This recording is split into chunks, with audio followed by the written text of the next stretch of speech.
নমস্কাৰ বন্ধুসকল, আপোনালোকৰ কি খবৰ? আশা কৰোঁ আপোনালোকৰ ভালে আছে। ডিউটি আজি মোৰ 6 নম্বৰ দিন আৰু মই ডিউটিলৈ বুলি ওলাই আহিছোঁ ভগৱানক চিন্তি। আৰু মই ডিউটি জেগা নোপোৱাৰ আগত ভাবিলোঁ যে কি লগৰকেইটাৰ ওচৰত যাওঁ, সিহঁতে কি কৰিছে। সিহঁতক গৈ দেখিলোঁ যে কি সিহঁতে লেবাৰ কাউণ্টিঙত ব্যস্ত হৈ আছে আৰু লেবাৰ ইমানেই আহিছে যে কি সিহঁতৰ মাথা গৰম হৈ গৈছে দুয়োজনৰ। সেইকাৰণে মোক ক'লে অকণ সহায় কৰি দে। মই সিহঁতক সহায় কৰি দিলোঁ লেবাৰ কাউণ্টিং কৰাত। পিছত যাতে সিহঁতেও মোক সহায় কৰি দিয়ে। তাৰপিছত মই ডিউটি পোষ্টলৈ আহি দেখিলোঁ যে কি মৰম লগা দুয়োটা কুকুৰ পোৱালি মোৰ ডিউটি পোষ্টতে শুই আছে।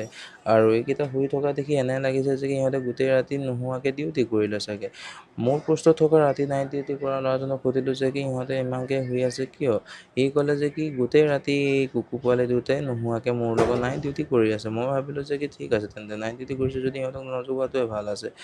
আৰু মোৰ কাম চাম শেষ কৰি মই ডিউটিত একদম আজিৰ দিনটো ভাগৰে জোগৰে শেষ কৰি এতিয়া ৰুমলৈ যাবলৈ ওলাই আছোঁ। আজিৰ ভিডিঅ'টো ইমানেই, ধন্যবাদ।